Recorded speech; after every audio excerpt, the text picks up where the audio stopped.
ఉండవు అని చెప్పేసి మరి మీరేమో పొలిటికల్ గా చెప్తున్నారు. ఏమండి 2024 ఎలక్షన్లో మీరు చూస్తే కనుక గ్లాసు పగిలే కొంది పొదునెక్కిద్ది అన్నాడు. ఆ ఒక్క డైలాగుతో వైసీపీ 151 సీట్ల నుంచి 11 పరిమితం అయిపోయింది. చెప్పి చేశాడు పవన్ కళ్యాణ్ గారు, చెప్పి చేయటం తెలుసు.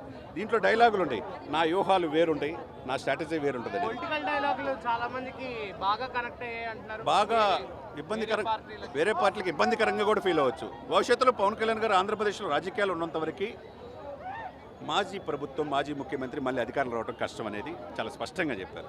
దేశం కోసం మనం పనిచేయాలి. అంటే ఆల్రెడీ డిప్యూటీ సీఎం అయిన తర్వాత కూడా ఈ డైలాగ్స్ పెట్టడంలో ఉన్న ఆంతర్యం తప్పేం కాదండి. ఇక్కడ రాజకీయ ఇప్పుడు సినిమాలు, ఇప్పుడు సినిమా ఒక్క నిమిషం నేను చెప్తా ఏమండి, యాజ్ ఎ సిటిజన్ ముందు మనం భారతీయులు, ఈ దేశం ముఖ్యం, ఈ రాష్ట్రం ముఖ్యం, ప్రజల సౌభాగ్యం ముఖ్యం, అది ముఖ్యం.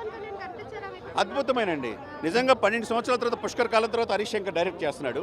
ఆయన డైరెక్షన్స్లో మెలకువలు చాలా పెరిగినాయి. అదేవిధంగా అదే 12 సంవత్సరాలు పవన్ కళ్యాణ్ గారు నటిస్తున్నాడు.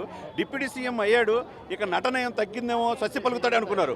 ఆయనకు 10ంతల నటన దీంట్లో చూపించాడు. సింగం 1, 2, 3 ఎలా అయితే ఆ ఎమోషన్ సూర్య పండించాడో ఆ లెవెల్లో ఇమేజ్ పవన్ కళ్యాణ్ గారు చూసుకోవాలి. కాబట్టి కొంతమంది సినిమాల్లో ఏదో డైలాగులు, రాజకీయాలంటే దాన్ని చూడాల్సిన అవసరం లేదు. ప్రజల కోసం ప్రజలు మెప్పు పొందేవాడు. ఒక డైలాగ్ ఉంది, విలన్ పార్థిబన్, నీ వెనక నీ అభిమానులు, నీ కుటుంబం, నీ యొక్క ఎవరైనా సరే నీ మొత్తం ఏరికోరి చంపేస్తానంటే నీ జీవితకాలం సరిపోదు, లెక్కేసుకోవాలంటారు. అంటే ఏంటి, కోట్లాది మంది అభిమానులు ప్రపంచవ్యాప్తంగా ఉన్నారా బాబు, నాకు వాళ్ళని టచ్ చేయలేవు నువ్వు అని చెప్పేసి ఒక మెసేజ్ ఏదైతే ఉందో నెక్స్ట్ లెవెల్గా మనం చూడవచ్చు.